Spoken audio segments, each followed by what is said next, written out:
berdiri kepada Bapak Guru. Beri salam. Assalamualaikum warahmatullahi wabarakatuh. Waalaikumsalam warahmatullahi wabarakatuh. Assalamualaikum warahmatullahi wabarakatuh. Waalaikumsalam warahmatullahi wabarakatuh. Selamat pagi. Pagi luar biasa terlaksana. Selamat pagi. Pagi luar biasa terlaksana. Bagaimana kabarnya hari ini? Alhamdulillah baik. Alhamdulillah.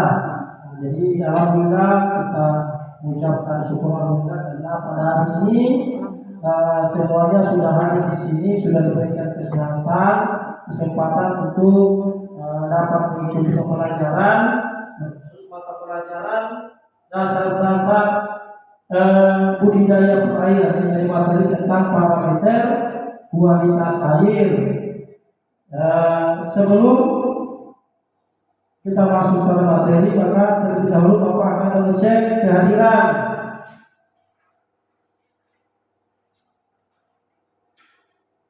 Riza Penyabahan, Nurfani, Mirwan, Muhammad Tansir, Irni Ramadhani, Aulia, Nur Fadila, Nur Sabah.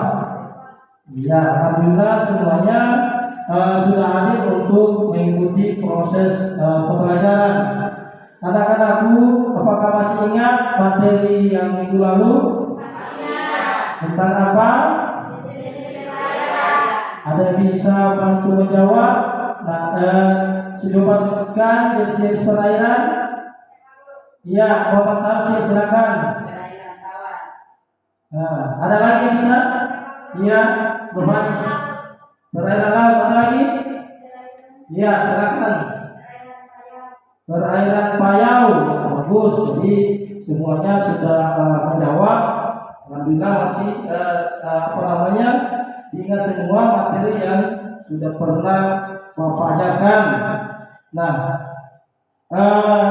anak-anakku sekalian, jadi kenapa jenis-jenis perairan ini sangat penting untuk kita ketahui? Ya, karena kalau kita mengaitkan dengan materi pada hari ini, ya, tentang parameter kualitas air, ya, kita tidak akan kesulitan dalam menentukan ya, setiap jenis parameter kualitas air ketika kita sudah mengetahui jenis-jenis perairan. Ada perairan laut, ada perairan tawar, dan ada perairan payau. Nah, selanjutnya Bapak akan menjelaskan tujuan pembelajaran pada hari ini. Nah, jadi tujuan pembelajaran pada hari ini yang pertama, peserta didik mampu mengidentifikasi parameter kualitas air ya, melalui metode problem solving dengan tepat dan benar. Tujuan pembelajaran yang kedua, peserta didik mampu mengklasifikasikan faktor yang mempengaruhi kondisi parameter fisika, kimia, dan biologi melalui metode problem solving dengan tepat dan benar. Jadi, anak sekalian, kalian akan melakukan pemecahan masalah. Jadi problem solving itu adalah pemecahan masalah. Kemudian kegiatan pembelajaran yang akan kita jalani pada kesempatan hari ini. Di Bapak sebentar nanti akan menampilkan gambar jenis alat ukur kualitas air. Ya, kemudian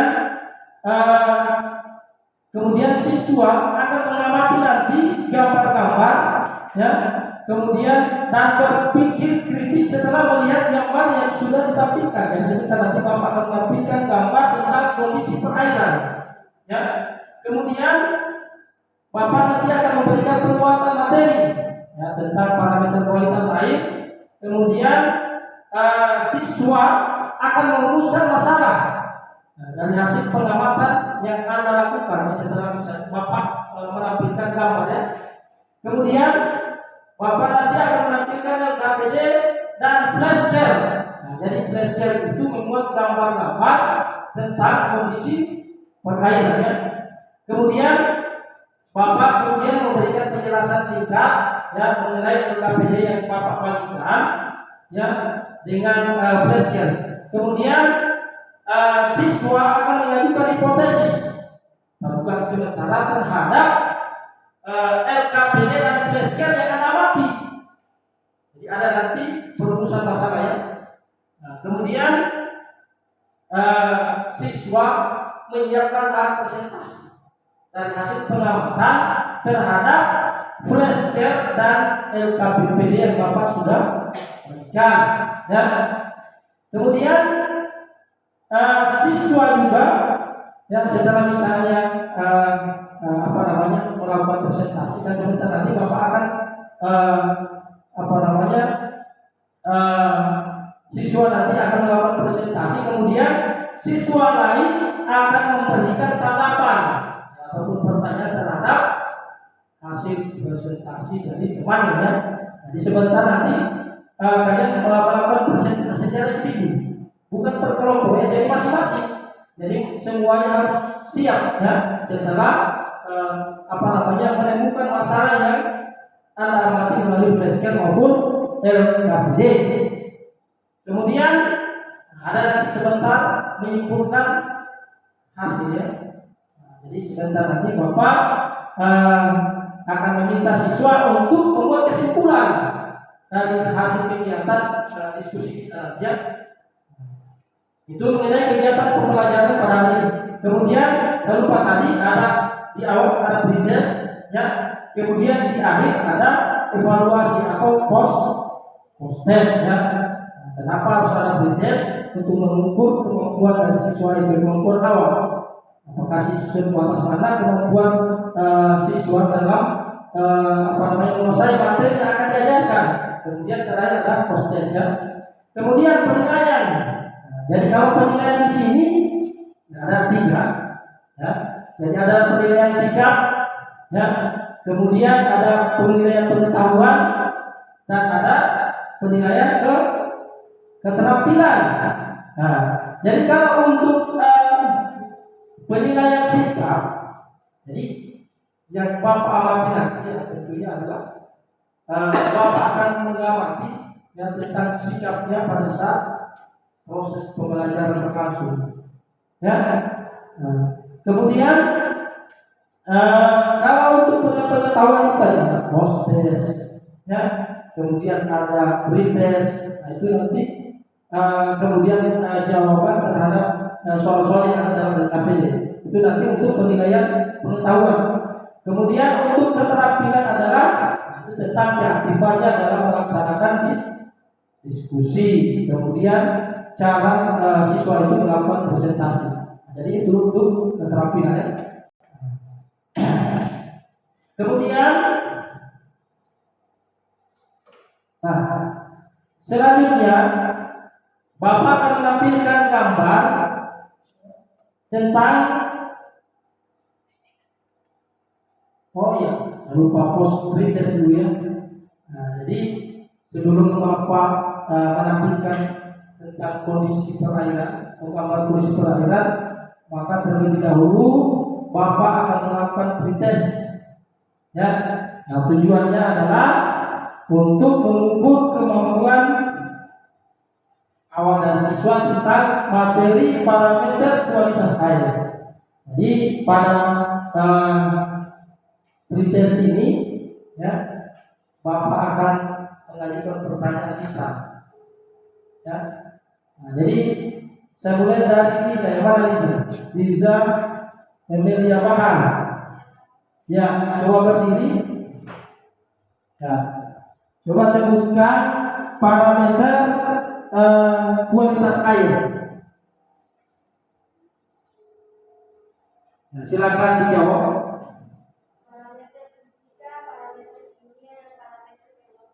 Ya, bagus. Ya, kemudian Nurfani. Ya, silakan berdiri. Coba sebutkan jenis parameter fisika.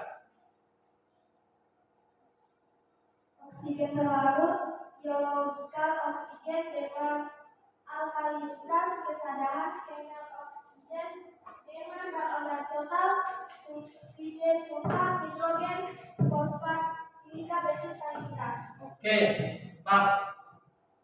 Kemudian Mirwan, ya silakan berdiri. Coba sebutkan jenis parameter biologi. Gimana Mirwan? Oke. Kemudian Aulia Nurfanila, ya silakan berdiri. Ya, coba sebutkan jenis parameter biologi. Jenis-jenis parameter biologi perairan plankton, bentos, keriton. Oke, mantap. Kemudian Nur Safa. Ya, silakan berdiri. Coba jelaskan manfaat oksigen terlarut bagi kehidupan kita.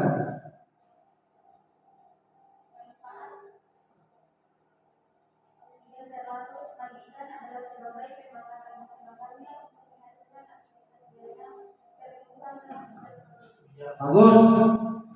Kemudian Muhammad Tamsil. Ya, silakan berdiri. Coba jelaskan dampak kekeruhan air bagi organisme perairan. Gimana, Pak Tamsil? Ya, oke dulu. Irni, Ramadan. Ya, silakan berdiri. Coba jelaskan dampak kekeruhan air bagi organisme perairan.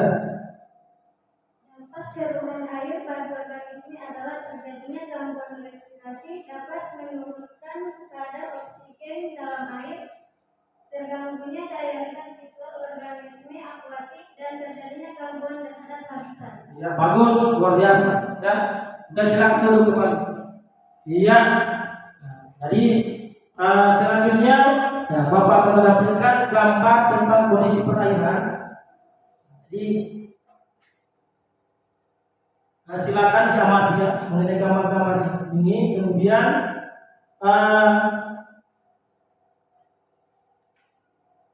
silakan diamati.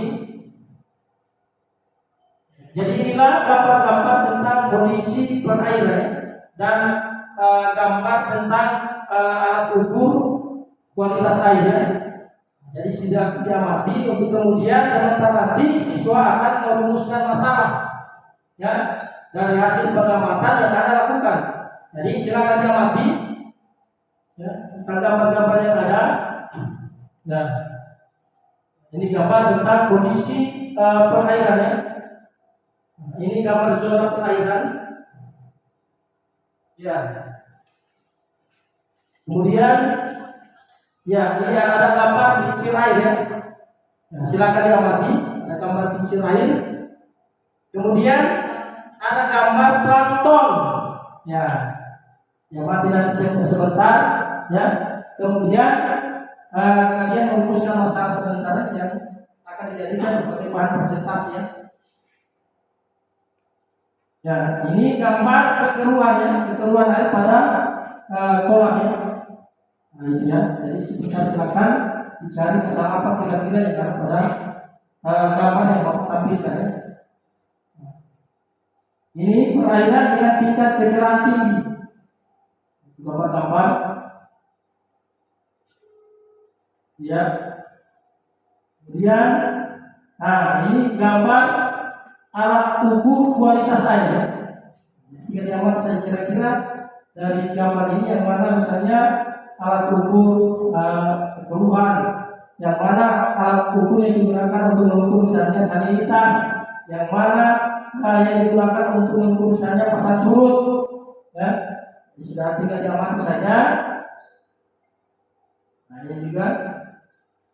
Nah, jadi itulah gambar tentang kondisi perairan maupun gambar-gambar tentang alat ukur kualitas air. Kemudian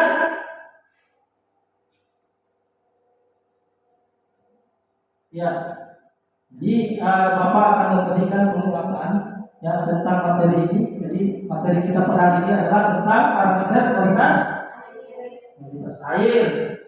Nah, lingkungan perairan sebagai tempat hidup atau media hidup organisme akuatik itu merupakan salah satu aspek terpenting yang perlu diperhatikan dalam melakukan uji perairan. Kenapa? Kenapa lingkungan perairan ini sangat penting untuk kita perhatikan? Karena ketika lingkungan perairan ini terganggu, ketika lingkungan perairan ini terganggu, maka akan berdampak terhadap kegiatan khususnya dalam kegiatan budidaya. Misalnya kita akan melakukan budidaya ikan mas, tetapi karena perairan yang akan kita gunakan atau sumber air yang akan kita gunakan itu terganggu atau tercemar akibat bahan-bahan rumah tangga yang mencemar perairan, maka tentunya kondisi itu perairan itu akan mengganggu kehidupan organisme yang akan kita budidayakan. Harus diperhatikan. Jadi katakan tadi bahwa lingkungan perairan itu sangat penting untuk kita perhatikan.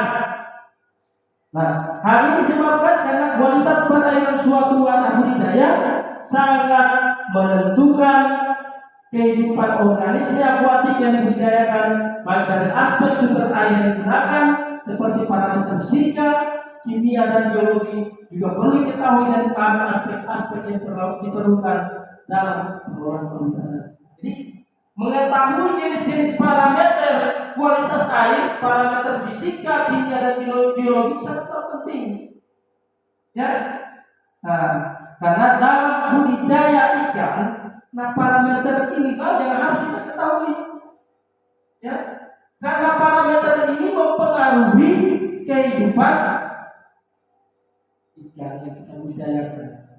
Makanya penting untuk kita ketahui parameter fisika, parameter kimia. Ada suhu, ada oksigen terlarut, ada pH, ada salinitas atau kadar garam.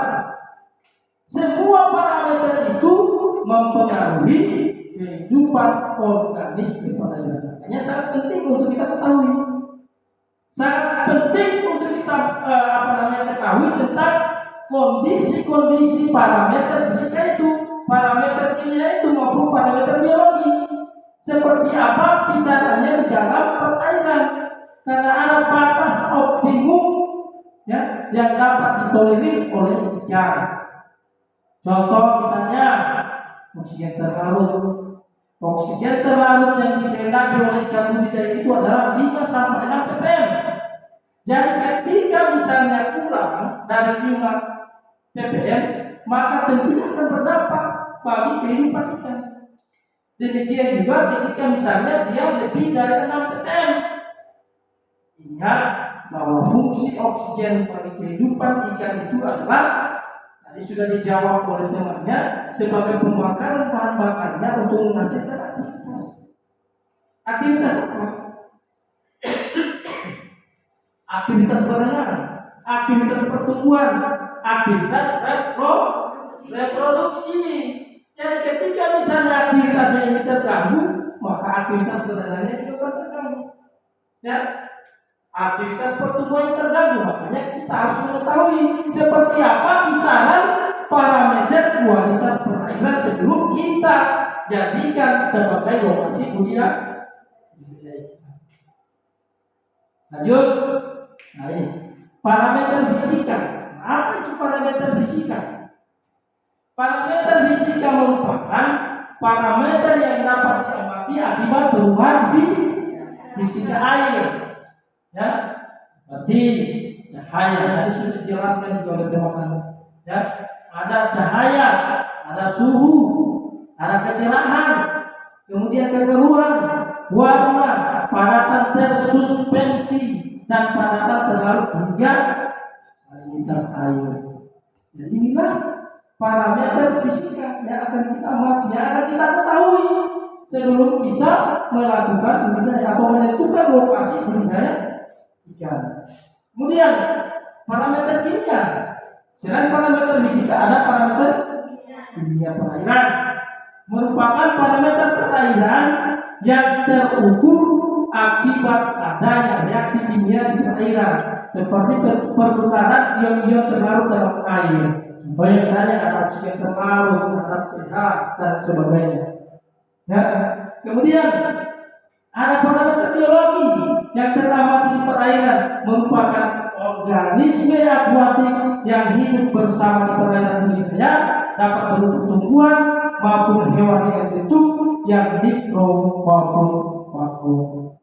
Plankton, ya, ada bentos, ada perifiton. Jadi inilah parameter, ya, parameter perairan yang harus kita ketahui, ya. Nah, fisika, kimia dan biologi. Kemudian warna air yang disebabkan oleh dominasi plankton lain, ya, ada hijau yang disebabkan oleh Dunaliella, ya, dan seterusnya. Kemudian ada hijau tua yang disebabkan oleh dominasi microcystis, ya. Kemudian ada kuning kecoklatan, ya. Kemudian ada hijau kecoklatan. Kemudian ada coklat kemerahan. Inilah warna-warna air, ya, yang disebabkan oleh dominasi plankton, ya. Kemudian ini adalah gambar kolam ikan dengan warna hijau dan kecoklatan. Ini yang tadi siswa sudah melakukan pengamatan, Bapak sudah menampilkan gambar-gambar tentang kondisi perairan. Jadi seperti ini contohnya. Kemudian ada beberapa warna-warna air alami karena beberapa sebab, ya. Jadi pada umumnya lautan berwarna biru, ada lautan berwarna biru, ya. Ini disebabkan oleh sinar matahari yang bergelombang pendek. Kenapa air itu berwarna biru? Ya, disebabkan oleh sinar matahari yang bergelombang pendek. Sinar biru dipantulkan lebih banyak daripada sinar lain. Kemudian ada warna kuning karena di dasarnya terdapat lumpur kuning, ya. Nah, kemudian warna hijau karena adanya lumpur yang diendapkan dengan pantai yang memantulkan warna hijau, dan juga karena adanya plankton dalam jumlah yang besar. Kemudian apa lagi? Ada warna putih, ya, karena permukaannya selalu tertutup es seperti di laut kutub utara dan kutub selatan. Kemudian apa lagi? Warna ungu karena adanya organisme kecil yang mengeluarkan sinar-sinar fosfor seperti laut Ambon, ya. Kemudian apa lagi? Ada warna hitam. Nah, kenapa itu warna hitam? Karena di dasarnya terdapat lumpur hitam seperti laut hitam. Kemudian ada lagi warna merah karena banyaknya binatang-binatang kecil berwarna merah yang terabu-abu. Jadi inilah warna-warni air alami karena beberapa sebabnya. Kemudian hubungan antara intensitas cahaya matahari dengan kemungkinan berlangsungnya fotosintesis di perairan secara vertikal dibagi menjadi 3 bagian. Ada zona fotik, ada zona joining, ya, atau disfotism, ada zona fotik. Kemudian ini gambar zonasi perairan berdasarkan intensitas cahaya matahari. Perhatikan. Kemudian suhu sangat berpengaruh terhadap lama waktu inkubasi telur. Ya, contohnya pada ikan bandeng, makin tinggi suhu penetasan, makin cepat waktu inkubasi. Pada suhu 9 derajat Celcius, waktu inkubasi 27 sampai 32 jam, dan pada suhu 31,5 derajat Celcius, waktu inkubasi 2,5 sampai 22 jam. Jadi ini suhu memang sangat berpengaruh, ya, terhadap lama waktu inkubasi telur, ya. Kemudian pada perairan tergenang, berdasarkan perbedaan panas pada setiap kedalaman perairan dapat dikelompokkan atau stratifikasi menjadi 3. Ada lapisan epidemion, kemudian lapisan termoklin atau metalimnion, kemudian lapisan hipolimnion. Nah, apa itu lapisan epidemion? Yaitu lapisan sebelah atas perairan yang hangat dengan penurunan suhu dengan kecil, seluruh massa air tercampur dengan baik karena adanya angin dan gelombang, ya. Kemudian ada lapisan termoklin. Nah, apa itu lapisan termoklin? Lapisan tengah yang mempunyai penurunan suhu sangat tajam pada daerah ini setiap penambahan kedalaman 1 meter, maka suhu juga akan berkurang 1 derajat Celcius ya. Kemudian yang terakhir adalah lapisan hiponion, yaitu lapisan paling bawah di mana pada lapisan ini perbedaan suhu sangat kecil dan relatif konstan. Pada lapisan ini hampir tidak terjadi pencampuran massa air sehingga suhu relatif tinggi. Jadi itulah perbedaan panas pada setiap kedalaman perairannya.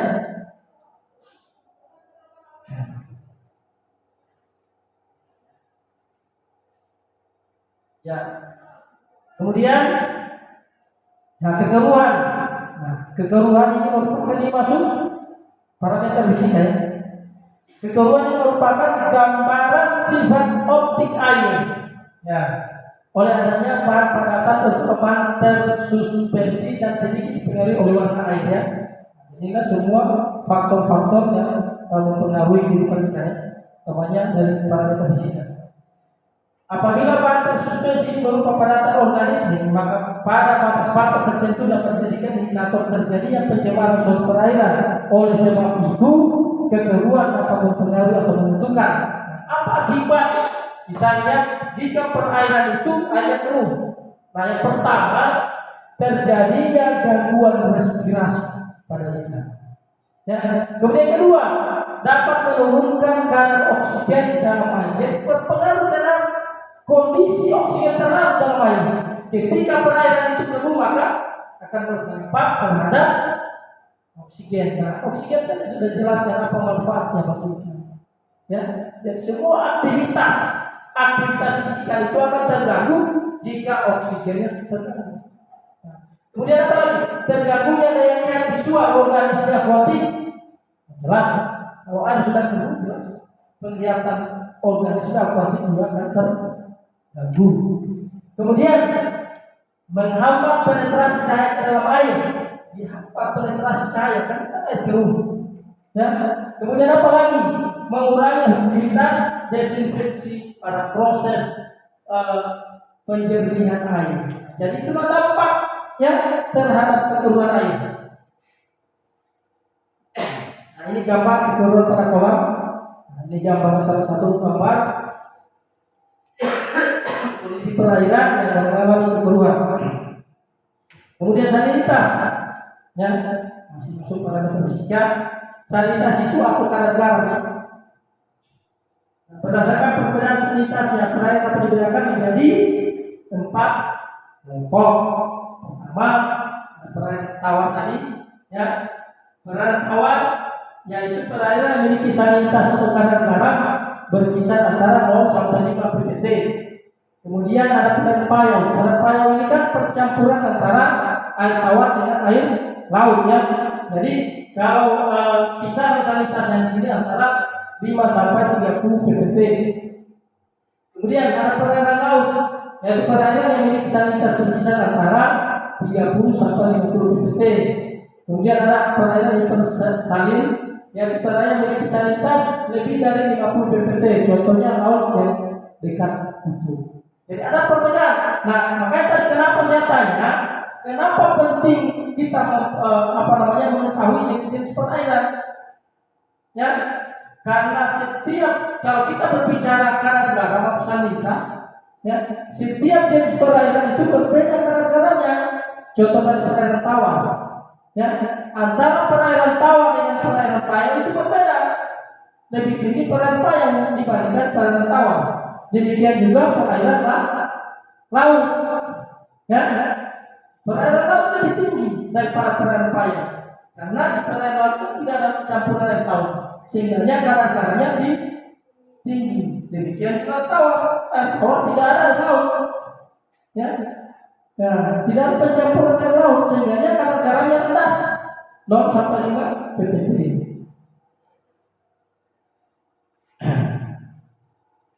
Kemudian ya kecerahan, parameter fisika. Nah, penetrasi cahaya pada suatu perairan sangat dipengaruhi oleh intensitas cahaya yang jatuh pada permukaan air. Ya. Kemudian kelarutan bahan, atau zat-zat di dalam air dan suspensi bahan dalam air.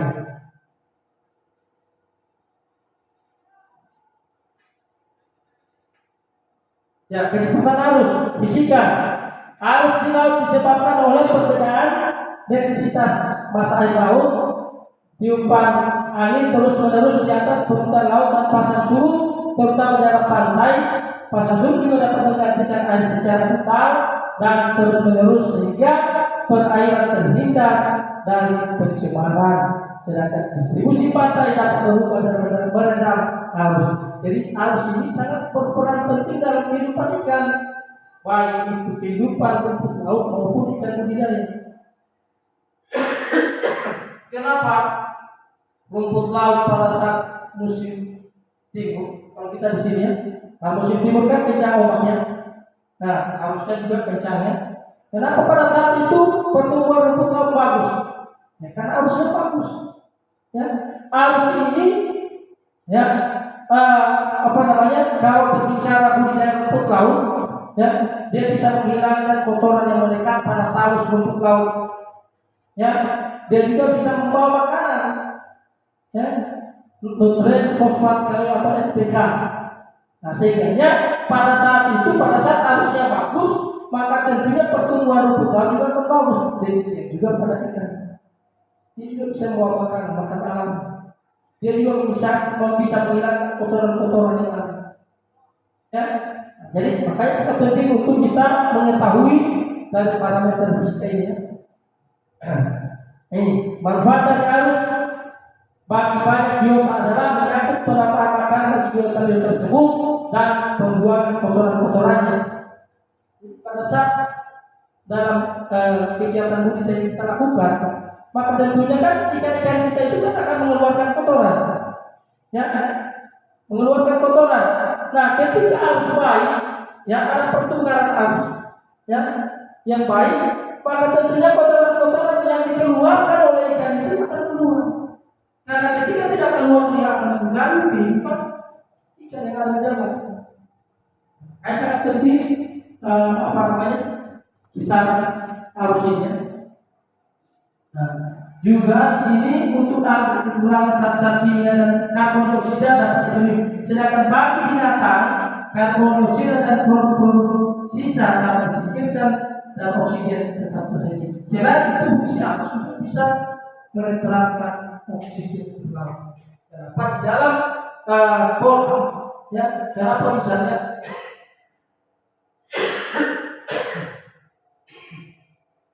disiapkan kincir air, ya, kincir air kan untuk menetralkan, yang fungsinya adalah untuk menetralkan oksigen terlarut, ya, untuk membuat arus supaya oksigen terlarut yang berada dalam kolam itu netral, ya.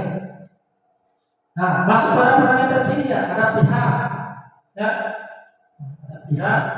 Kemudian ini tabel pengaruh pH terhadap komunitas biologi. Ya, jika misalnya pH-nya 6,0 sampai 6,5, nah apa kira-kira pengaruhnya terhadap komunitas biologi perairan? Ya, jadi contohnya misalnya 6,0 sampai 6,5, pengaruhnya keanekaragaman plankton dan bentos sedikit menurun.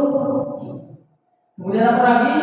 Kelimpahan total biomasa dan produktivitas tidak mengalami penurunan. Kemudian jika misalnya pH-nya 5,5 sampai 6,0, nah apa pengaruhnya? Penurunan nilai keanekaragaman plankton dan bentos semakin tampak. Kemudian kelimpahan total biomasa dan produktivitas masih belum mengalami perubahan yang berarti. Kemudian 5,0 sampai 5,5, penurunan keanekaragaman dan komposisi jenis plankton, periditon dan bentos semakin besar. Kemudian jika misalnya nilai pH 4,5 sampai 5,0, nah apa pengaruhnya? Penurunan keanekaragaman dan komposisi jenis plankton, periditon dan bentos semakin besar. Kemudian penurunan kelimpahan total dan biomasa zooplankton dan bentos. Kemudian angka hijau bergerak semakin banyak. Kemudian proses nitrifikasi terlambat. Jadi juga nilai pH dan pengaruhnya terhadap komunitas biologi perairan. Jadi makanya harus kita perhatikan, harus kita ketahui seperti apa kondisi jenis-jenis parameter kualitas perairan, karena semua parameter itu mempengaruhi kehidupan biologi perairan, kehidupan organisme perairan. Makanya penting untuk kita mengetahui sebelum kita melakukan kegiatan budidaya. Ya. Kemudian tadi oksigen terlarut. Ya, oksigen sangat penting karena dibutuhkan oleh organisme perairan. Tadi ya. Kemudian kebutuhan akan oksigen terlarut bagi jenis dan stadium fase kehidupan ikan berbeda-beda. Demikian pula dalam lingkungan yang sama, kebutuhan akan oksigen berbeda tergantung pada jenis ikannya. Ya. Ini sumber oksigen. Nah, oksigen terlarut dalam hal itu tadi pertama harus dari udara, kemudian hasil fotosintesis dari tanaman berklorofil. Kemudian jumlah oksigen diperoleh dari hasil fotosintesis tumbuhan tergantung pada dua faktor. Pertama, jumlah tanaman air dalam suatu perairan, konsentrasi fitoplankton dalam air. Kemudian namanya cahaya yang efektif diterima oleh tanaman air. Ya. Kemudian plankton, parameter biologi. Nah, jadi parameter biologi yang biasa diukur dalam pengamatan kualitas air untuk budidaya perairan adalah ada plankton, ada nekton, ada neuston, ada peribiton, ada diatos ya. Dan masing-masing memiliki karakteristik yang khas. Ini plankton ya, plankton. Kemudian ada parameter biologi yang bisa diukur.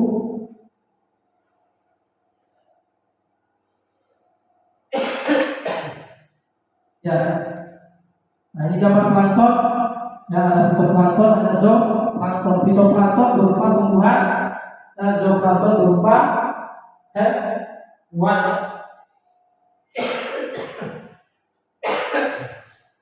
Kemudian diatos.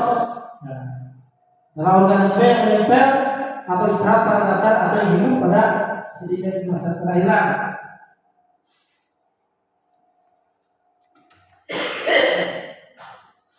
Dan nekton.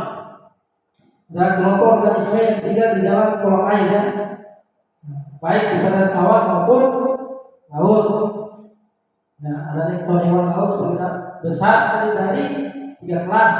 Ada vertebrata ya, bentuk kontribusi terbesar. Kemudian juga didukung oleh tulang atau tulang rawan. Kemudian moluska merupakan hewan seperti cumi-cumi dan kerang.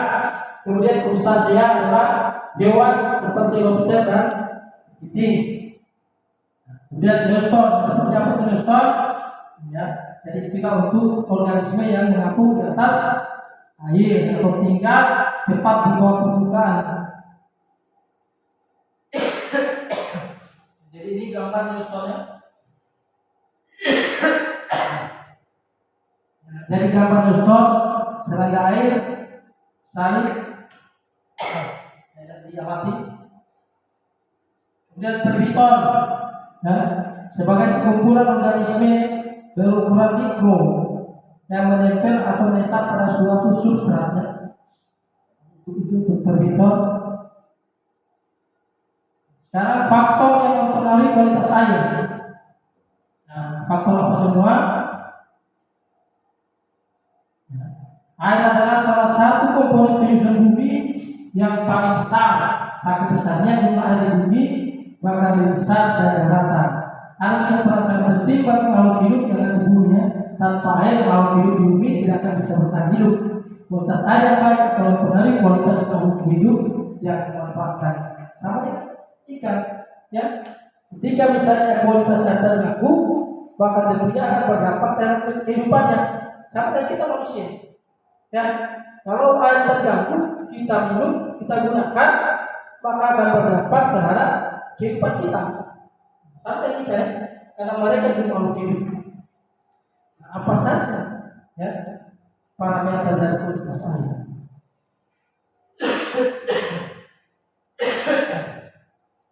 Ya, apa yang maksudnya kualitas air? Kualitas air ini merupakan ukuran kondisi air yang dapat dilihat berdasarkan karakter fisik, biologi dan kimia ya.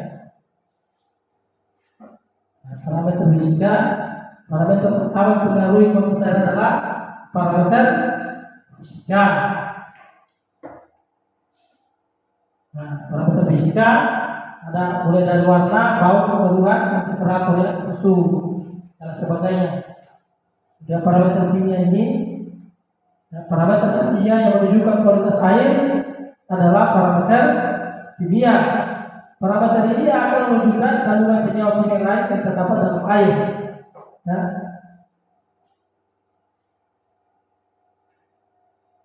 Ya, faktor penentu kualitas air adalah iklim ya.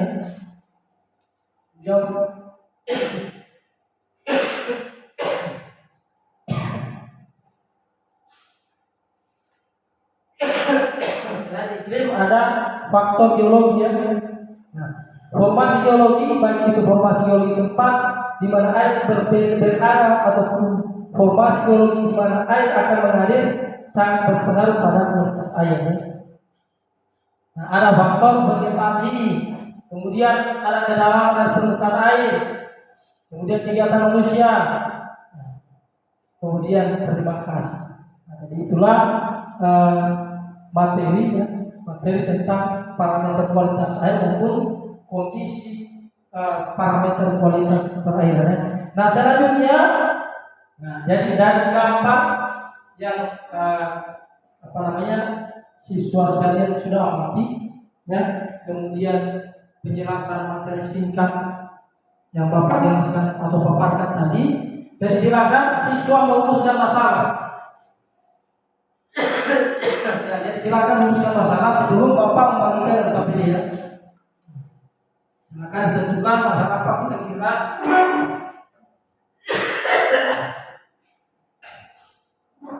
yang akan diangkat ya sebagai bahan presentasi ya, sebentar nanti ya. Dan silakan dirumuskan. Kemudian ketua kelas tolong maju depan.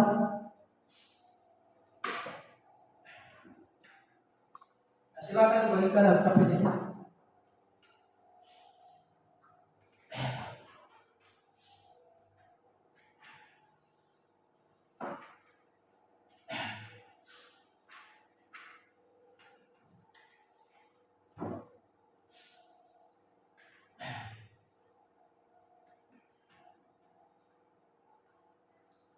Nah, kemudian ini lagi berdasarkan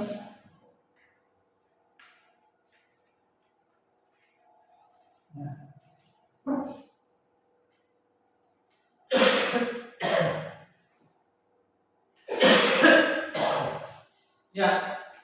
Jadi sebelum kalian mengamati coba dulu. Nah, jadi Bapak sudah membagikan flashcard. Jadi flashcard ini berisi tentang gambar-gambar kondisi perairan. Jadi silakan diamati kira-kira dari gambar yang ada, ya, permasalahan apa yang siswa-siswi sekalian yang Anda akan angkat, ya, yang Anda akan rumuskan, ya, untuk dijadikan sebagai bahan presentasi, ya. Nah, jadi silakan diamati. Kemudian di dalam LKPD yang Bapak sudah bagikan juga, itu diperhatikan. Jadi mengenai petunjuk atau tentang tata cara pengisian dan LKPD yang sudah dijelaskan juga di dalam LKPD ya. Jadi tinggal adik-adik sekalian yang mengisi berdasarkan petunjuk yang ada dalam LKPD nya.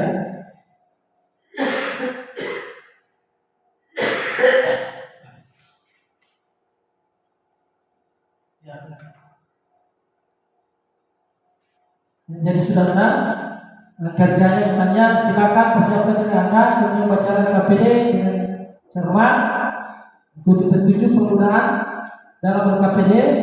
Tanyakan kepada guru jika misalnya terdapat hal-hal yang tidak jelas. Ya, jadi kalau misalnya ada yang tidak jelas, silakan tanyakan. Kemudian LKPD yang sudah dibagikan dikerjakan secara individu.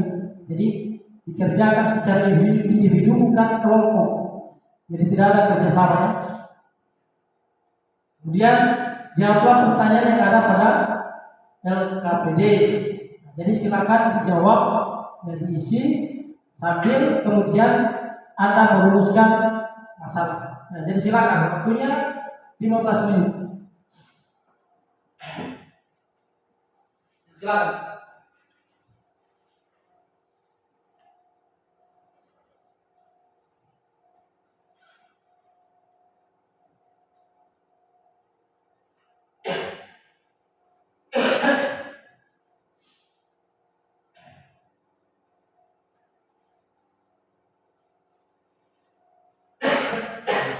Jadi silakan dijawab berdasarkan penelitian Anda. Jangan lupa amati juga gambar-gambar yang ada.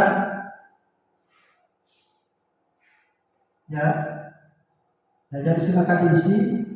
Kemudian berdasarkan ini jangan lupa diamati. Ya. Kemudian Anda kira-kira masalah apa yang Anda akan ajukan dijadikan sebagai bahan presentasi. Kemudian selain mengamati yang ada, ya siswa juga silakan gali informasi ya yang berhubungan tentang flashcard itu, ya kita mencari Google ya. Ya, jadi silakan gali informasi tentang gambar yang sudah amati maupun LKPD yang sudah dibagikan.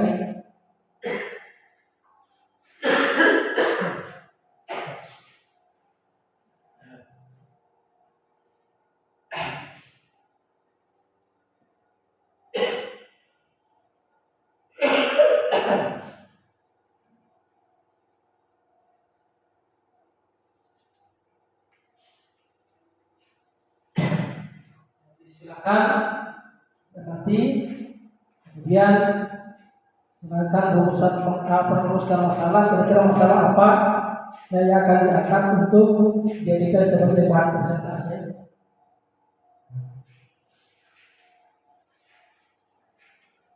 Ya,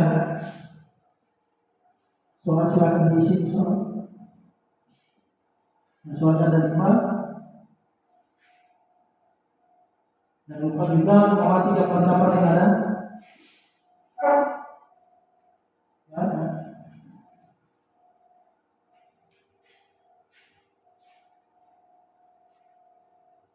Oke, silakan dikerjakan.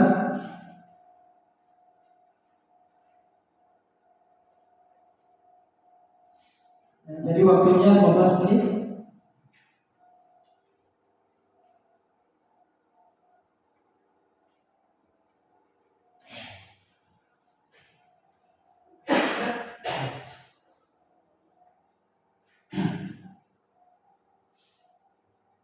Jadi silakan mencari informasi dari Google ya.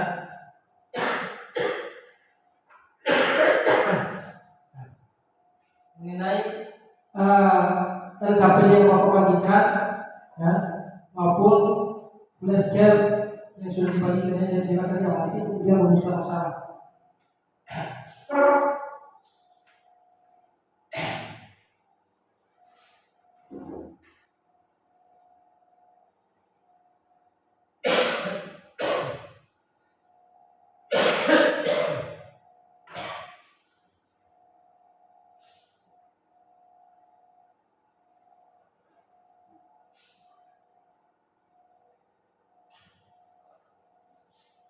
Ya, silakan sambil dipersiapkan bahan presentasinya. Nah, jadi semua siswa wajib mempersiapkan bahan presentasinya. Nah, silakan diamati berapa flashcard yang ada, kemudian menjawab soal-soal yang ada.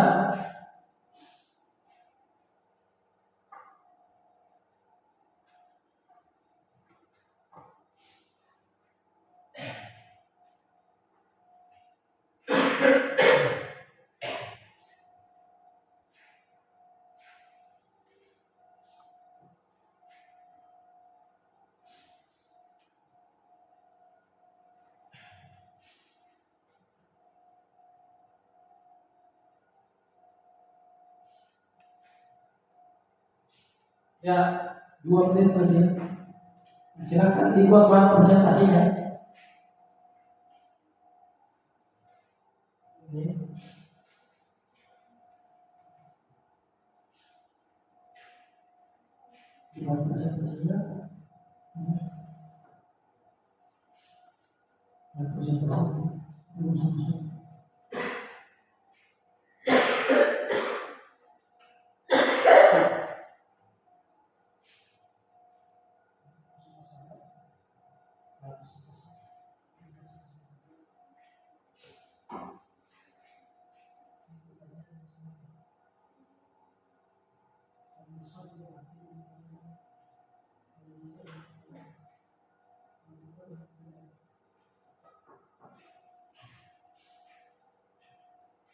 Jadi silakan sambil tadi siapkan bahan presentasinya.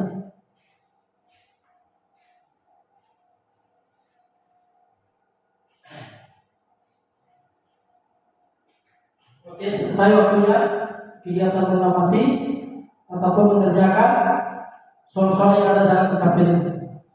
Selanjutnya siswa akan secara bergantian yang melakukan presentasi. Ya, angkat tangan yang siap tampil pertama. Ya, oke, silakan Nurfani. Ya, perkenalkan namanya, silakan berhenti. Kemudian diawali dengan menyampaikan rumusan masalah. Perkenalkan, nama saya Nurfani. Saya akan merumuskan masalah tentang dampak kekeruhan air pada kolam budidaya ikan tawar. Kekeruhan merupakan gambar sifat objek air oleh adanya bahan paratan, terutama bahan tersuspensi, dan sedikit dipengaruhi oleh warna air. Bahan tersuspensi ini berupa tekanan hujan, lumpur, kalori tanah, dan organisme perairan. Paratan tersuspensi tidak hanya membahayakan ikan, tetapi juga menyebabkan air tidak produktif karena menghalangi masuknya sinar matahari untuk fotosintesis. Kekeruhan air atau sering disebut turbidity adalah salah satu parameter uji fisik dalam analisis air. Jika kekeruhan air umumnya akan diketahui dengan besaran TU setelah dilakukan uji aplikasi menggunakan alat multimeter. Apabila bahan tersuspensi ini diterima pada organisme, maka pada status tertentu dapat dijadikan indikator terjadinya pencemaran suatu perairan. Oleh sebab itu, kekeruhan dapat mempengaruhi atau menentukan terjadinya gangguan respirasi, dapat menurunkan kadar oksigen dalam air, terganggunya daya lihat organisme akuatik, terjadinya gangguan kehidupan habitat, menghambat penetrasi cahaya ke dalam air, mengurangi efektivitas desinfeksi dalam proses penjernihan air. Padatan tersuspensi berkorelasi positif dengan kekeruhan. Semakin tinggi padatan tersuspensi yang terkandung dalam suatu perairan, maka perairan tersebut semakin keruh. Kekeruhan pada perairan yang tergenang lebih banyak disebabkan oleh bahan tersuspensi yang berupa koloid dan partikel halus, sedangkan pada sungai yang sedang banjir disebabkan karena adanya lautan tersuspensi yang terbawa arus air. Terima kasih. Ya, kita berikan aplaus kepada Nurfani yang telah melakukan presentasi yang baik. Nah, selanjutnya saya persilakan kepada siswa ini untuk memberikan tanggapan ataupun pertanyaan dari hasil presentasi saudari Nurfani. Silakan. Ya, oke.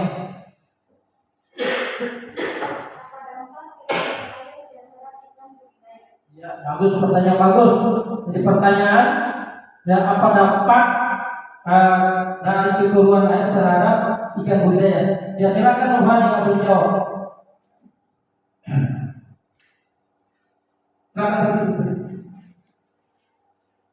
warahmatullahi wabarakatuh. Saya akan menjawab pertanyaan dari rekan saya, yaitu terjadinya gangguan respirasi dapat menurunkan kadar oksigen dalam air, terganggunya daya lihat organisme akuatik, terjadinya gangguan terhadap habitat. Ya, bagus. Ada lagi? Ya, silakan. Apa yang dimaksud kegiatan air? Ya, pertanyaannya bagus. Apa yang dimaksud dengan kekeruhan air? Silakan Nurfani langsung jawab. Baiklah, saya akan menjawab pertanyaan dari email.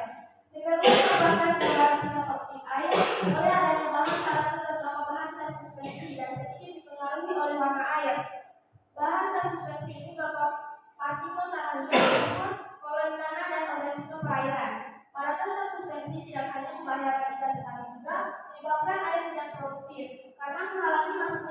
matahari untuk fotosintesa. Kekeruhan air atau sering disebut turbidity adalah salah satu parameter uji fisik dalam analisis air. Tingkat kekeruhan air umumnya akan diketahui dengan besaran NTU setelah dilakukan uji aplikasi menggunakan alat turbidimeter. Ya, bagus. Ya, terakhir. Ya, memang bahwa yang namanya kekeruhan air itu ya sangat berdampak terhadap ikan yang kita budidayakan ya. Nah, salah satu sudah dijawab dengan baik oleh Nurhan ya, bahwa dampaknya pertama terjadinya gangguan respirasi ya. Nah, kemudian dapat menurunkan kadar oksigen. Jadi jika misalnya terjadi kekeruhan, maka tentunya oksigen terlarut terganggu. Kemudian terganggunya daya lihat. Nah, jika misalnya daya lihatnya terganggu, aktivitas berenangnya terganggu. Ya. Kemudian terjadinya gangguan terhadap habitat tempat hidup. Nah, jadi dua penyebab atau dampak terhadap kekeruhan airnya. Nah, jadi sudah baik, sudah luar biasa saja Nurfani telah melakukan presentase maupun menjawab pertanyaan dari teman-temannya. Oke, kita berikan aplaus di Pak Nurfani. Nah, selanjutnya siapa lagi yang akan tampil? Yang terakhir.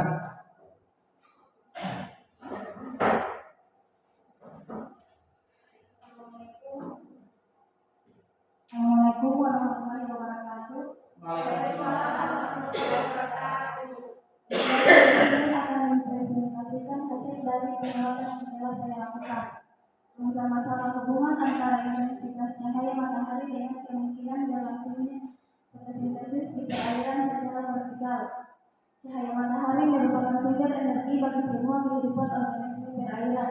Secara biologi, cahaya sangat berperan penting.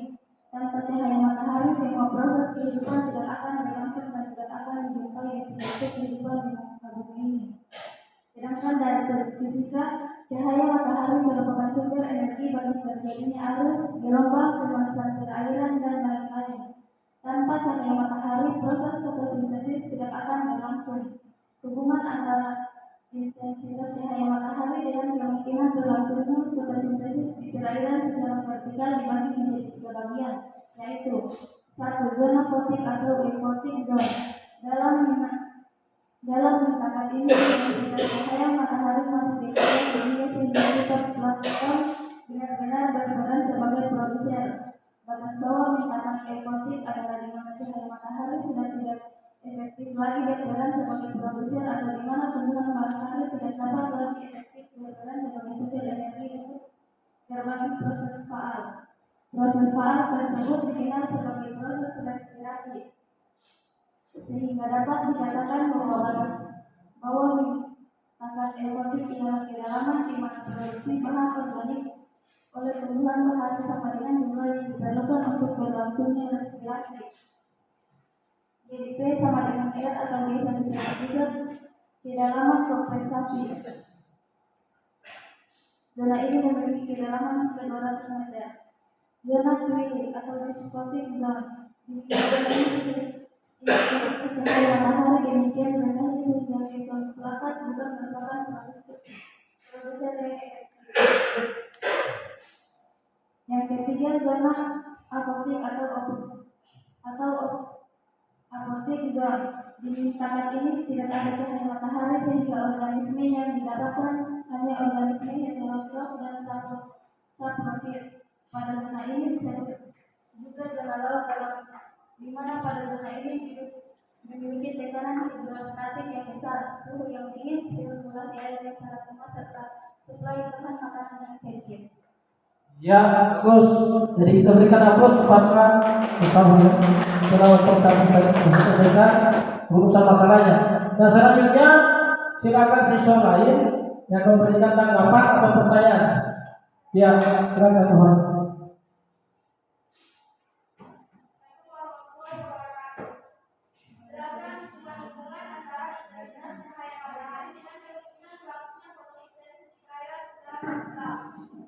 Ya, silakan dijawab. Saya akan menjawab dari pertanyaan dengan saya. Zoonotic atau aquatic zone. Dalam bintang ini intensitas cahaya matahari masih demikian tinggi sehingga fitoplankton benar-benar berperan sebagai produser. Zona twilit atau dysphotic zone. Di saat ini intensitas cahaya matahari demikian rendah sehingga fitoplankton bukan merupakan prosedur yang efektif. Yang ketiga, zona apotik atau apotik zone. Di saat ini tidak ada cahaya matahari sehingga organisme yang didapat hanya organisme heterotrof dan saprofit. Ya, bagus. Ya, ada lagi yang lain? Ya, silakan.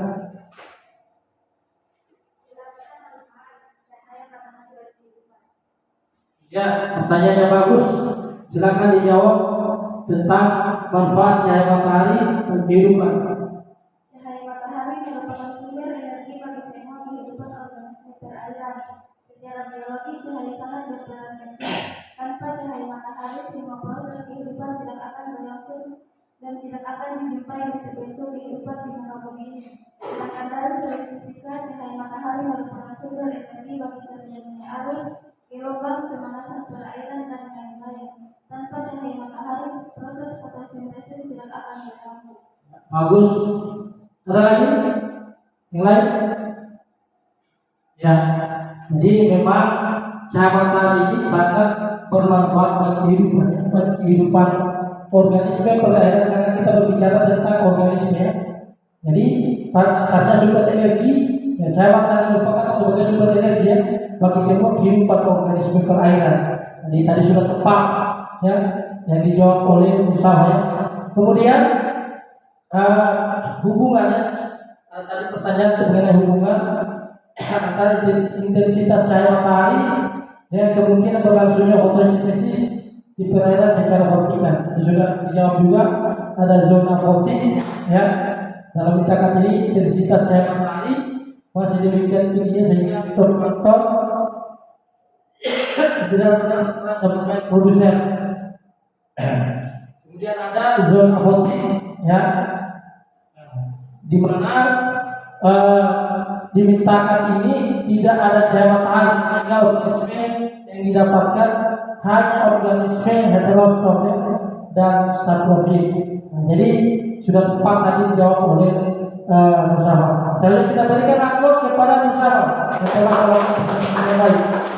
Kemudian ada lagi yang siap melakukan presentasi.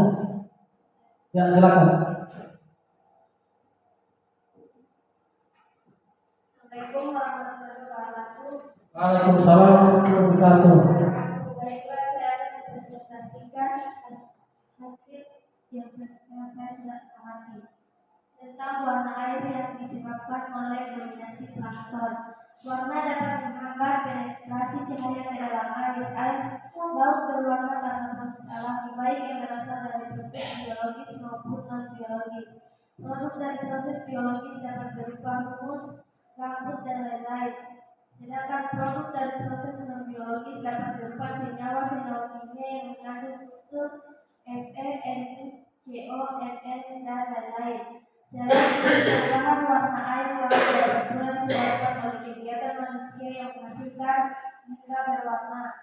Warna air yang disebabkan oleh dominasi plankton dapat mempengaruhi warna air sehingga secara tidak langsung dari warna perairan juga dapat menggambarkan kesuburan perairan. Warna air yang disebabkan oleh dominasi plankton antara lain: 1. Hijau disebabkan oleh Lila dan Chlorella yang merupakan pakan alami yang baik untuk biota budidaya. Namun ada juga warna hijau yang didominasi oleh Chaetomorpha dan Enteromorpha yang memiliki pengaruh kurang baik terhadap kehidupan biota budidaya. 2. Hijau tua disebabkan oleh dominasi Microcystis, Spirulina, Oscillatoria, dan Porphyridium yang termasuk Glucrid algae. Plankton ini mengindikasikan banyaknya bahan organik dalam perairan seperti amonia dan hidrogen sulfid, sehingga perairan dengan warna ini kurang baik untuk kegiatan budidaya biota air. Jika kuning kecoklatan disebabkan oleh Chaetoceros Nitschia, Chirostigma dan Leptomena atau yang termasuk diatom. Diatom akan menunjukkan pada lingkungan yang bersuhu rendah. 4. Hijau kecoklatan disebabkan karena kandungan bacillariophyta. Warna air ini bagus untuk area pertambakan karena mengindikasikan banyaknya fitoplankton yang dapat dimanfaatkan langsung oleh zooplankton. 5. Coklat kemerahan disebabkan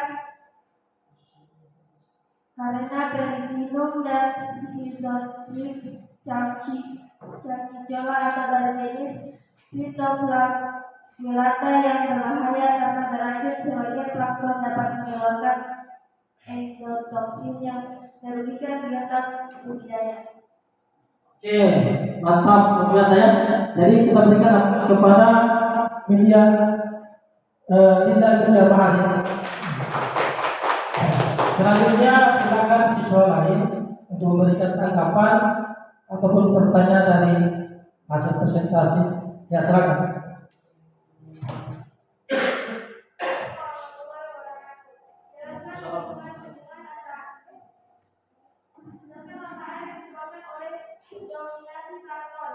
Ya, pertanyaan yang bagus. Dan silakan jelaskan tentang warna air yang disebabkan oleh dominasi plankton. Itu pertanyaan dari Rosa.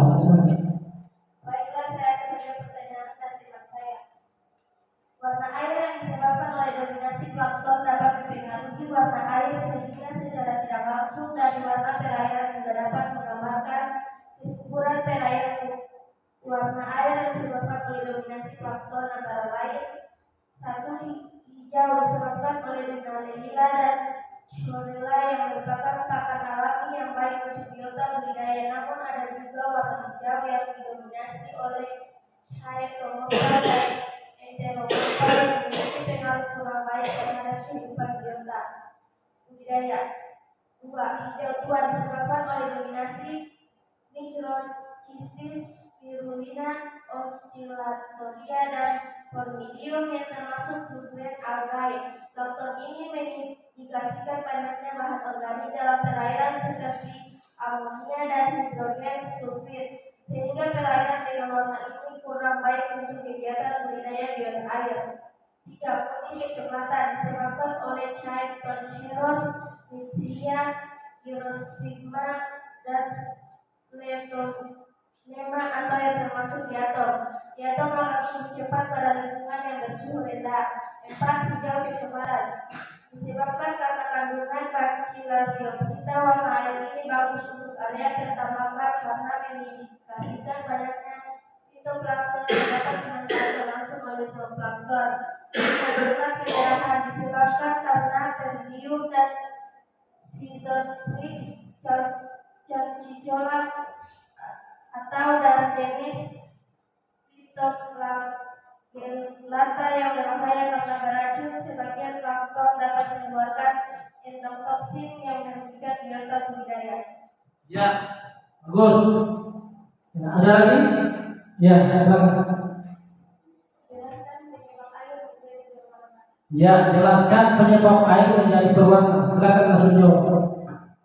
Baiklah, saya akan menjawab pertanyaan dari teman saya. Warna dapat menghambat penetrasi cahaya ke dalam air. Air laut berwarna karena proses alami baik yang berasal dari proses biologis maupun non-biologis. Produk dari proses biologis dapat berupa humus, gambut, dan lain-lain, sedangkan produk dari proses non-biologis dapat berupa senyawa-senyawa kimia yang mengandung unsur Fe, Ni, CO, Mn, dan lain-lain. Selain itu, perubahan warna air laut dapat pula disebabkan oleh kegiatan manusia yang menghasilkan limbah berwarna. Ya, bagus ya, luar biasa jawabannya. Ada lagi? Memberikan tanggapan atau pertanyaan? Ada? Ya, jadi memang apa yang sudah ditanyakan tadi sudah tepat ya. Jadi jawabannya juga sudah tepat bahwa warna itu memang dapat menghambat penetrasi cahaya ke dalam air. Nah, jadi air laut itu berwarna karena proses alami. Jadi ada tadi kan seperti yang Bapak jelaskan, warna-warna air disebabkan oleh beberapa sebab ya. Nah, kemudian baik yang berasal dari proses biologi maupun non biologi yang tadi sudah dijelaskan dengan baik. Kemudian ada juga pertanyaan tentang warna air yang disebabkan oleh dominasi plankton. Jadi ada tadi warna hijau ya disebabkan oleh dunalina dan chlorella dan sebagainya. Kemudian ada hijau tua ya yang disebabkan oleh dominasi microcystis, spirulina ya, dan sebagainya. Kemudian ada kuning kecoklatan ya, disebabkan oleh Phytoceros ya. Kemudian ada hijau kecoklatan disebabkan karena kandungan Bacillariophyta. Warna ini bagus untuk area pertambakan karena mengindikasikan banyak fitoplankton yang dapat dimanfaatkan langsung oleh zooplankton. Kemudian ada coklat kemerahan yang disebabkan oleh karena Peridinium dan Schizotrix calcicola ya, atau dari jenis Phytoflagellata yang berbahaya karena beracun.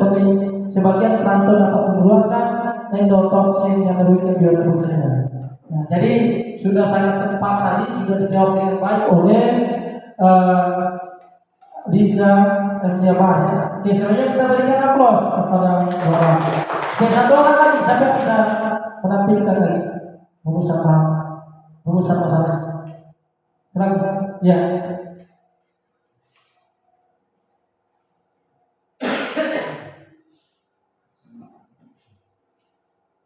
Assalamualaikum warahmatullahi wabarakatuh. Perkenalkan nama saya Firman. Saya akan merumuskan masalah sumber oksigen terlalu. Oksigen terlalu dalam air diperoleh langsung dari udara. Penyerapan oksigen dari udara dapat dengan melalui dua cara, yaitu dengan difusi langsung dari atmosfer udara, dengan melalui pergerakan air yang teratur seperti gerakan gelombang air terjun dengan perputaran rotasi air. Hasil fotosintesis dari tanaman berklorofil. Aktivitas tanaman berklorofil melepaskan oksigen langsung ke dalam air melalui hasil berklorofil. Fotosintesis sebagai berikut: 6H2O tambah 6CO2, C6H12O tambah 6O2.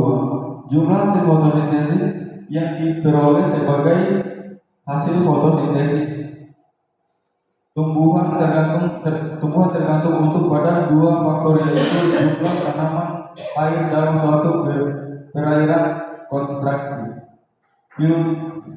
fitoplankton dalam air, lamanya cahaya yang efektif diterima oleh tanaman air. Terima kasih. Iya, bagus ya. Dari hasil presentasi saudara Niu, jadi ada yang bisa memberikan tanggapan atau pertanyaan? Ya, silakan Bapak Tamsi. Jelaskan manfaat oksigen terlalu bagi ikan. Ya, silakan langsung dijawab. Jadi, manfaat oksigen terlarut bagi ikan.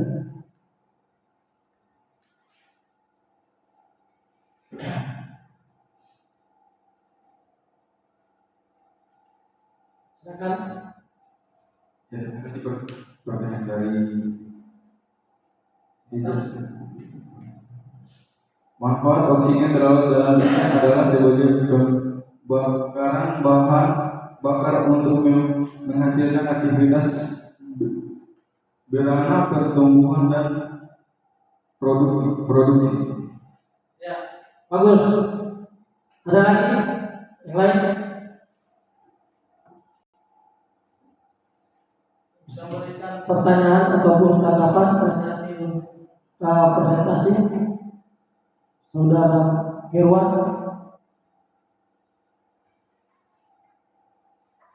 Ada?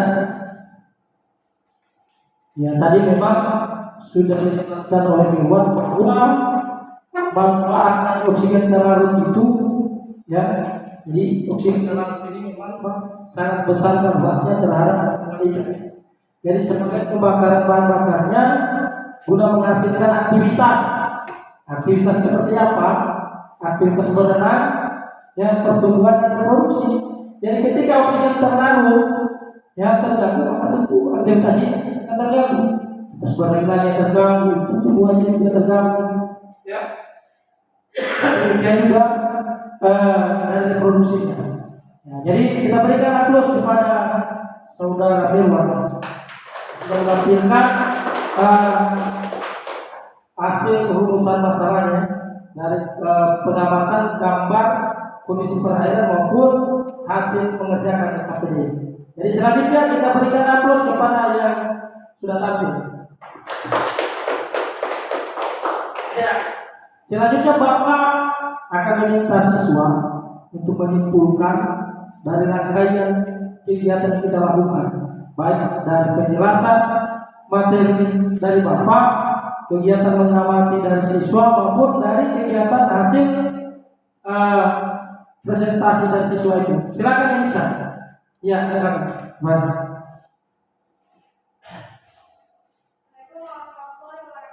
Waalaikumsalam warahmatullahi wabarakatuh.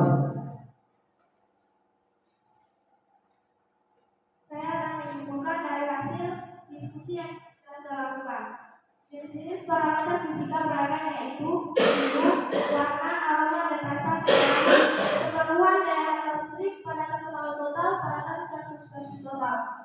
Warna air yang disebabkan oleh dominasi plankton adalah hijau, disebabkan oleh Tunarina dan Corolla yang merupakan makanan alami yang baik untuk biodata di budidaya. Namun ada juga warna hijau yang didominasi oleh Catomorpha dan Entomorpha yang memiliki pengaruh kurang baik terhadap kehidupan biota budidaya.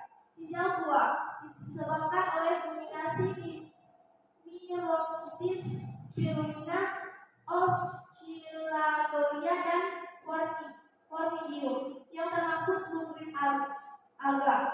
Kuning kecoklatan disebabkan oleh Cattoheros, Nicia, Hirosima, dan Scleronema atau yang termasuk diatom. Hijau kecoklatan disebabkan oleh karena kandungan Pachyrophyta. Warna air ini bagus untuk air pertambangan karena mengindikasikan banyaknya fitoplankton yang dapat dimanfaatkan langsung oleh zooplankton. Coklat kemerahan disebabkan Beryllium dan Schizophrys cicola atau dari jenis Phytophlagellata yang berbahaya karena beracun sebagai plankton dapat mengeluarkan endotoksin yang merugikan biota budidaya. Jenis-jenis parameter kimia perairan: oksigen terlarut, biologikal, oksigen teman. Oksigen terlarut dalam air diperoleh langsung dari udara. Penyerapan oksigen dari udara dapat dengan melalui dua cara, yaitu dengan difusi langsung dari atmosfer dengan melalui pergerakan air yang teratur seperti gerakan gelombang, air terjun, dan perputaran air. Hasil fotosintesis dan tanaman berklorofil. Aktivitas tanaman berklorofil melepaskan oksigen langsung ke dalam air melalui asimilasi karbon dioksida sebagai berikut: 6H2O plus 6CO2 C6H12O6 tambah 6O2. Jumlah oksigen yang diperoleh dari hasil fotosintesis tumbuhan tergantung pada dua faktor, yaitu jumlah tanaman air dalam suatu perairan, lamanya cahaya yang efektif diterima oleh tanaman air. Berdasarkan jenis plankton dibedakan menjadi fitoplankton, mendapatkan makanan dari difusi air dan beberapa mampu berfotosintesis berperan sebagai produser primer. Oke, bagus. Ya, ada lagi bisa dikumpulkan? Ya, silakan. Assalamualaikum warahmatullahi wabarakatuh. Yang jelas saya di sini akan menyebutkan hasil dari presentasi yang telah kami lakukan. Oksigen terlarut dalam air diperoleh dari langsung dari udara. Penyerapan oksigen dari udara dapat dengan melalui dua cara, yaitu dengan difusi langsung dari atmosfer atau udara, dengan melalui pergerakan air yang teratur seperti gerakan gelombang, air terjun, dan perputaran atau rotasi air. Hasil fotosintesis dari tanaman berpengaruh. Aktivitas tanaman berpengaruh melepaskan oksigen langsung ke dalam air melalui asimilasi karbon dioksida atau fotosintesis sebagai berikut. Jumlah oksigen yang diperoleh dari hasil fotosintesis tumbuhan tergantung pada dua faktor, yaitu jumlah tanaman air dalam suatu perairan atau konsentrasi fitoplankton dalam air atau lamanya cahaya yang efektif diterima oleh tanaman air. Berdasarkan jenis plankton dibedakan menjadi satu plankton yang fitoplankton atau tumbuhan berperan sebagai A. Digunakan sebagai pakan alami hewan budidaya perairan. B. Dipakai untuk mengetahui iklim pada periode geologi yang berbeda dalam penentuan paleontologi. Oke, bagus. Nah, jadi ya kita berikan aplaus kepada Tuhan dan Rasul yang telah memberikan kesimpulan dan hasil dengan pembelajaran yang kita lakukan. Jadi parameter fisika, ya, parameter biologi maupun parameter fisika. Jadi adapun jenis parameter fisika tadi sudah dijelaskan, ya, jadi ada suhu, ya, ada warna, aroma, rasa, kecerahan, kekeruan nyata listrik, padatan terlarut, ya, kemudian padatan tersuspensi, ya, kemudian parameter fisika ada oksigen terlarut, ya, biologika, oksigen, iman atau biode, kemudian karbon dioksida, kemudian alkalinitas, kesadahan, ya, besi, ya, ada kadar garam atau salinitas, ya. Sedangkan untuk parameter biologi, ya, ada plankton. Plankton ini terbagi zooplankton dan fitoplankton, ya. Kemudian ada bentos dan ada perivitor. Jadi sekali lagi kita berikan aplaus kepada siswa yang sudah melakukan presentasi maupun yang sudah menyimpulkan dengan baik. Jadi Bapak dari kegiatan yang sudah dilakukan siswa yang mulai dari pertama sampai pada kegiatan menyimpulkan, jadi siswa yang paling aktif, ya, selama proses pembelajaran, jadi Bapak menilai, ya, itu yang paling aktif, ya, aktif belajarnya selama proses pembelajaran ini yaitu saudari Nurfani dan Usama. Begitu kita berikan aplaus kepada Nurfani dan Usama. Ya, kemudian jadi kenapa pentingnya untuk kita mempelajari parameter fisika, kimia, dan biologi? Jadi Bapak sudah menjelaskan bahwa dalam kegiatan budidaya ikan, ya, utamanya dalam menentukan lokasi budidaya, ya, maka parameter inilah yang harus kita amati. Apakah kondisi parameter fisika, kimia, dan biologi yang akan kita jadikan sebagai lokasi budidaya, ya, pada dasarnya sudah memiliki kondisi yang optimal, ya, untuk kehidupan ikan atau tidak, ya, sehingga perlu kita ketahui, perlu kita melakukan pengukuran sebelum kita menggunakan lokasi itu, karena nantinya akan berdampak terhadap kehidupan ikan kita budidayakan. Oke, selanjutnya Bapak akan melakukan post-test. Tadi Bapak sudah di awal pertemuan, ya, Bapak memberikan pertanyaan lisan dan melalui kegiatan pretest. Selanjutnya, ya, post-test, ya, Bapak akan mengevaluasi hasil kegiatan belajar. Apakah betul-betul siswa itu memahami dengan baik apa yang sudah disampaikan, apa yang sudah dipelajari atau tidak. Nah, untuk itu Mirwan dia silakan berdiri. Coba sebutkan parameter kualitas air.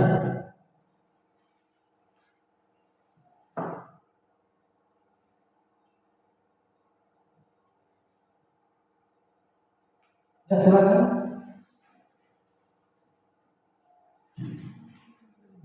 Ya, coba sebutkan parameter kualitas air.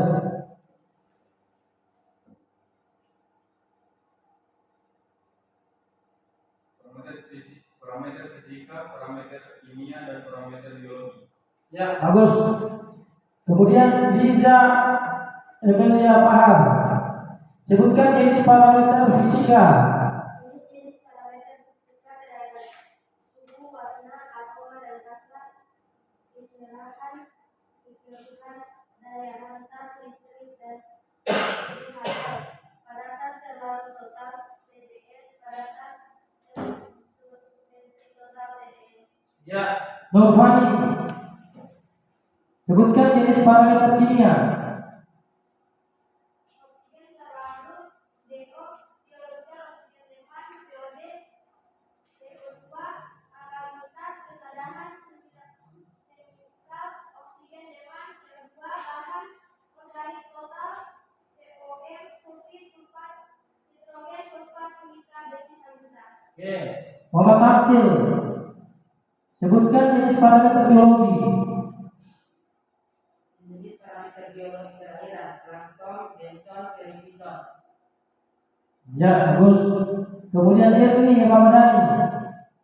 Coba jelaskan manfaat oksigen terlarut bagi ikan. Manfaat oksigen terlarut bagi ikan adalah sebagai pembakaran bahan bakarnya untuk menghasilkan aktivitas darenang, pertumbuhan, dan reproduksi.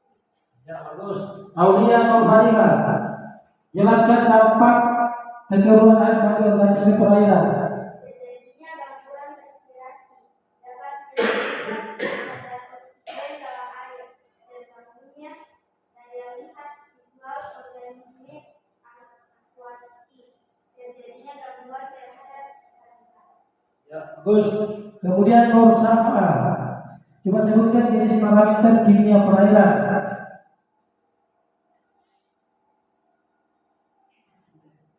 Parameter kimia perairan, silakan.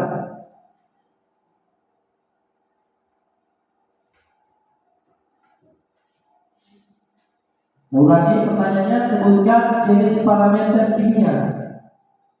Oksigen terlarut atau DO, biological oksigen deman atau BOD, CO2, alkalitas, kesadaran, semikal oksigen, deman atau COD, bahan organik total atau TOM, sulfait, sulfat, nitrogen, fosfat, silika, besi, salubritas. Nah, bagus ya. Nah, jadi semuanya sudah menjawab pertanyaan dari Bapak ya. Kemudian untuk materi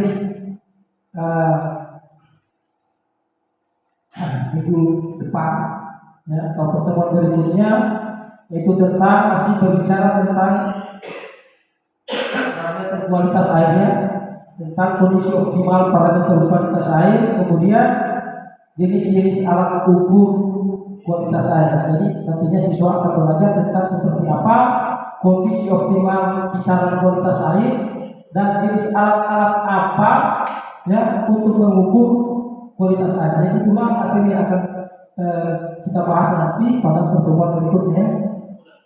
Ya. Kemudian sebelum kita mengakhiri ya, kegiatan pembelajaran pada hari ini, maka tentunya kita akhiri dengan berdoa ya. Untuk itu siapa yang bisa memimpin doa? Ya, silakan Bapak. Sebelum kita mengikuti materi pelajaran hari ini, mari kita berdoa. Berdoa dimulai. Berdoa selesai. Ya. Nah, dengan berakhirnya bacaan doa, maka tentunya proses pembelajaran pada hari ini saya akhiri dengan ucapan billahi taufiq wal hidayah. Wassalamualaikum warahmatullahi wabarakatuh. Waalaikumsalam